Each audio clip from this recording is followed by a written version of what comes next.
When I was one, my father's truck, my father stopped to help this truck driver who was trying to get his truck out. It was stuck under a bridge that was tiled. So he didn't want to, the truck driver didn't want to hurt the bridge, the tile on the bridge, and he, what, had the truck stuck there. So my father put me on the ground and told me to stay there, which normally I would because I had already been, severely beaten, and I was already the victim of abuse. So, normally I would stay there. But they were there for almost an hour, and I noticed that if they let the air out of the tires, that they could unstick the truck. So, without being able to really talk, I went over there and kept pointing things out to them until they gave me the words, and they figured, my father finally figured out after about 15 minutes that I meant to take some air out of the tires and make the tires lower, and of course that's what did it. And so that story that you hear about the little boy who figured it out, I was a little girl. And the reason why those things get changed to little boy is because the Moocs feel that girls are not even human. They are not to be regarded in any respect.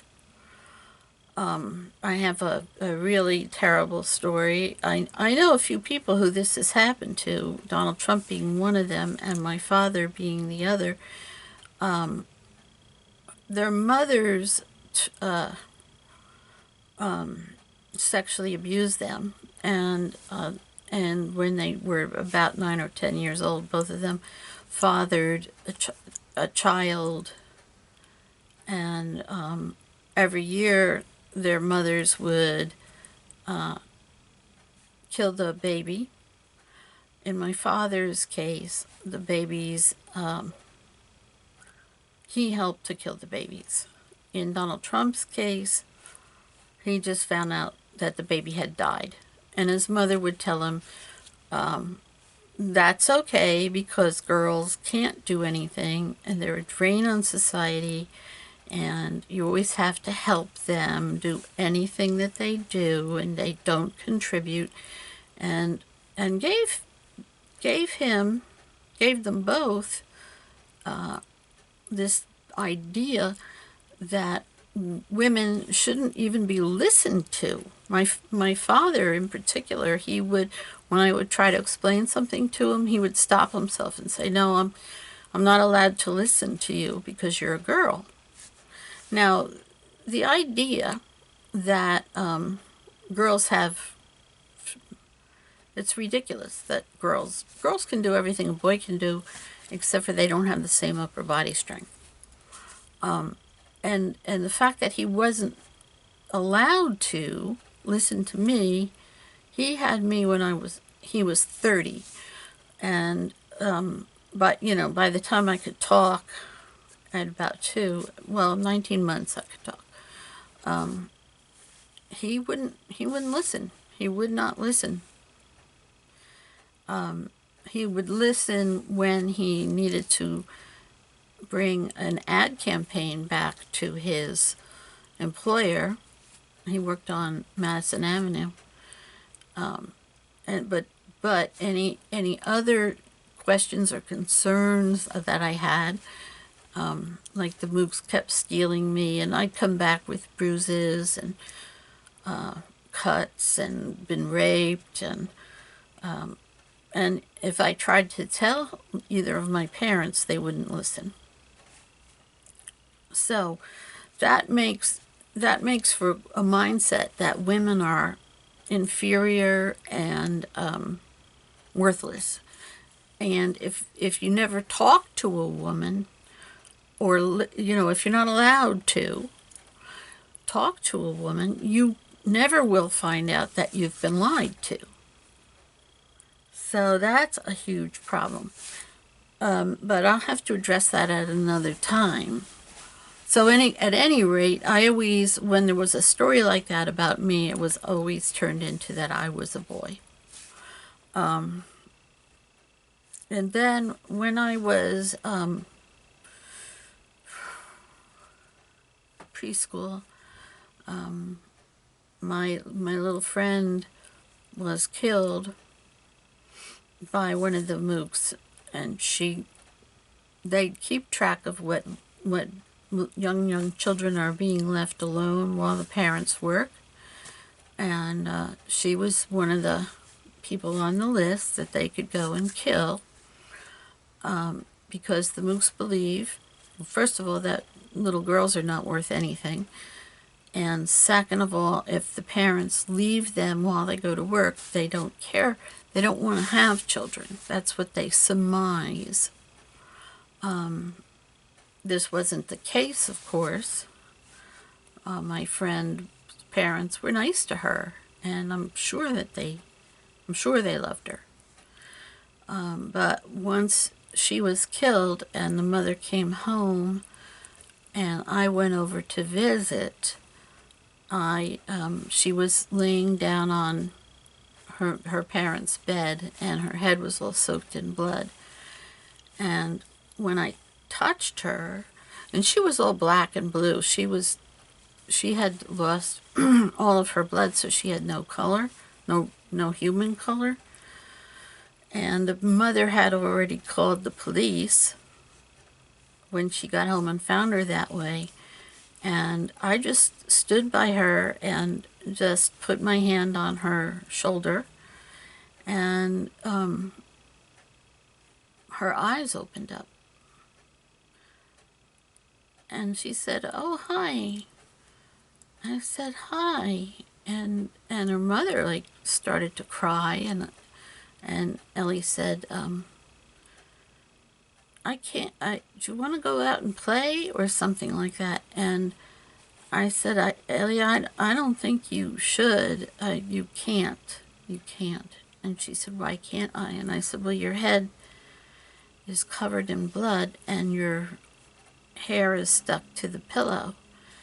And so when the paramedics got there, they said they couldn't get her off without ripping her scalp. And I said, "Just pick her up with the pillow." And they didn't understand it until I put my hands under the pillow and her legs and did like this, like you pick her up like this, you pick up the pillow as well. And then they said, "Well, how would we get the hair unstuck?" And I said, "You're going to have to rinse her head when you get to the hospital, and why don't you stitch her first and then rinse her head and then loosen it real gently." So that's what they did, and she stayed alive. And her mother told pretty much everybody in the neighborhood what happened, and her mother was convinced that I brought her back to life. Now, I can't do that, but God can. And I believe that God and Ellie both wanted her to come back to life, and she did. And perhaps God did that to draw attention to me. I don't know. And I did do with my mother's help, who's a good artist, I did a police drawing for them. This was the first time they had never heard of it. And I said, "Well, I think I could draw. I think between my mother and me, I bet I can draw the woman who came in and did this." And sure enough, we drew a perfect picture of the woman. And one of the cops was a Mook. That's how they keep from being found, is that a policeman, there's a lot of police officers in the area of the cult, and they and they will show up at the scene, and they will do something to the evidence. They will change something. They will even kill the other officer who comes to the scene. And this particular guy, he just fixed the drawing that we did so that he thought it didn't look like her. He changed the nose, I remember, very, very vividly. But even with the police drawing being off like that, enough people called and told where she lived, that they really could have made an arrest. But the calls don't get logged in, and nobody does anything further, and they leave her alone. And because some mooks enjoy murder, and this particular woman enjoyed murdering children. And on her front porch, she would put a doll out every time she murdered a child. So she had all these dolls, and they would have different injuries, and those injuries were things that she had done to the children, and she created that look on the doll, and then she would put it on her front porch. And everybody in the neighborhood knew she was wacky, she was nuts, and they didn't like her. And she was turned in a lot of times, but she was always protected by the police. And then my neighbor, same neighbor, had a littler son, a younger son, and he had a tree fall on him. What they had done was they killed him and laid him down and cut a tree so that it would fall over onto him, so it would take hours to get to him. And it did. It took hours. And then they saw there was a little boy under there. And no, don't touch him, don't touch him, don't touch him. And somebody ran over to my house and said, Stevie was buried under a tree, And so I ran out. I was too young to actually cross the street by myself, but I couldn't wait for my mother, because she was an alcoholic, and you never knew whether she'd get up off the couch to help. So I just ran over to where he was and ran through the crowd and knelt down next to him. And I just said, Stevie, and the people said, oh, honey, he's not with us anymore. And don't, somebody should tell this child that he died and he won't wake up. So I said it again, Stevie, and he opened his eyes, and his body, which it was really flattened into the ground, kind of filled back up like it was a balloon, like it filled back up. And he said, where am I? And I told him he had been buried under a tree. And he said something about, why can't I move? And I said, because you're in the ground, and they'll get you out. And somebody in the meantime had called the ambulance, and they came, and then Stevie's mother came home. Somebody drove her home. I think normally she would take the bus, and somebody must have called her from the neighborhood. So this time, there was a crowd around, and they all saw what happened. I mean, he was dead. I mean, he looked dead, and he was flat, and when I went and talked to him, he said, one of the things he said was, why can't I see? And I said, because your eyes are closed. Open your eyes. And when he opened his eyes, people who hadn't heard the conversation, because we were just talking real softly, and the crowd was making their own noise. They were talking to each other. And when he opened his eyes, then the gasps of people, just, they were astounded.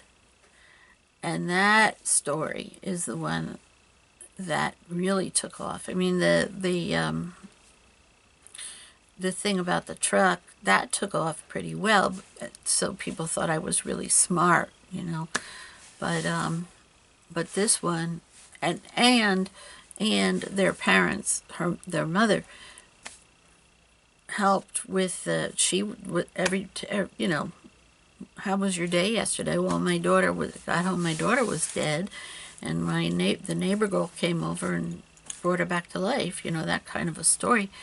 And but this one with Stevie, everybody in the crowd thought he was dead. They knew, you know when somebody's dead, and then they saw him come back to life. And again, I don't feel that I did anything. I didn't feel any kind of an energy going through me, but he did come back to life. And this was all before I was in school, I think. I might have been in kindergarten, but very young, very young. So people thought, you know, I was special, and that they just started to show up at our door and, you know, wanting me to heal them, or asking questions. A lot of people have very simple questions about their life and about what they should do, and they would come and seek me out. I think it was also reported in the newspaper that some people felt that I was an angel of some kind. And so that's what started it. And then the people who I helped by giving really good advice, because it comes from God. So, you know, you want advice, you come to me. And people always, all my life, this is the first place I've ever lived where people don't come to me for advice. It's the first place. And that's because it's run by Moocs, and they don't want good advice. They don't want advice from God.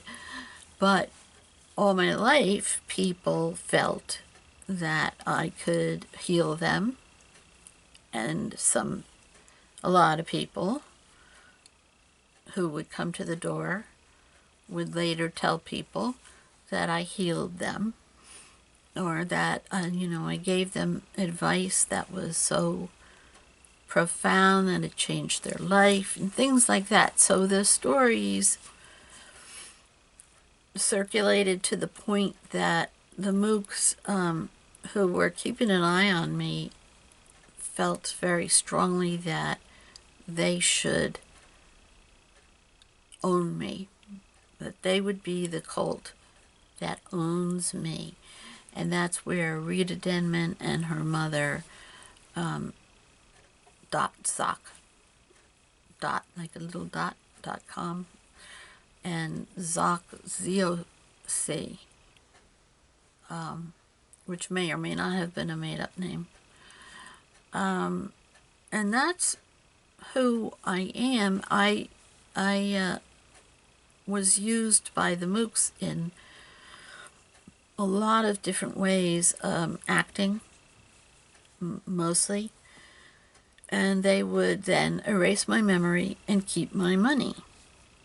And that's why the child labor laws extended into the movie industry, because that was stealing. It's stealing.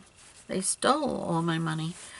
And that's pretty much how I got my reputation. And So fast forward now, I got away from, I got married twice.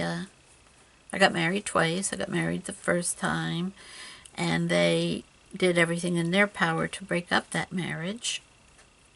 I had a baby, that's why I got married, and I actually had twins, but they stole one of the twins. And when I was in the hospital, I was, busy calling cops, and we called when a nurse that was there called the FBI, because I asked her, I said, well, who knows if they're going to go across state lines with the baby. It could be I think the thing about the FBI is that it has to be across state lines or something. And they came, and then they were all told that that baby, who looked exactly like my baby, was not mine. And I remember having her. They wouldn't. The doctor said, no, that's the afterbirth. That's the placenta. But then she started to cry, and I said, I don't think placentas cry. I want to see the baby. And they just took off with the baby, and they kept saying there was no baby. But then in the emergency, in the ward, there was this baby, and it said that it was given up for adoption, which I didn't do. I would have been real happy to have twins. But they kept that from me, and they kept the baby from me. And then what they'll do is they'll erase my memory and make me think I only had one baby, and forget about the hearing the second baby cry. So I'm gonna leave it at that. Years later, I finally. The second marriage was to the Prince of the Cult, Peter Mickelson, of Hopatcong, New Jersey, and spelled Mickelsen.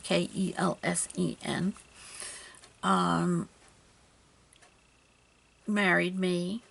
Every time I'd go to try to break up with him while we were dating, I would always get brainwashed, and I would forget what it was that he did to me that I couldn't take, didn't want, and didn't want to be involved. And they would always give me the post-hypnotic suggestion that I loved him and I can't live without him, that kind of thing. So I dated him for 5 years before they had brainwashed me enough that I would marry him. So then, in order to get out of the marriage, I moved to Maryland, but it was real clear that they were still breaking into my house. And this was with the help of what is now NSA. It was Army Intelligence. And it was Army Intelligence's methods that helped to erase my memory, and it was their torture that hurt, caused lasting pain. So I sold the house, bought an RV, and took off, and that's pretty much where I am now. But it is now it's called NSA. It is the NSA who makes it successful that I can't get in touch with any of the people from my past who are not Moocs. And there are quite a few, and if I get some money, I will be able to continue my work. And my work, as God has made it clear, is world peace. So that's probably good enough for right now. I'm going to try to keep these things short and sweet. But that's how everything got started, and that's a little bit about who I am. And peace.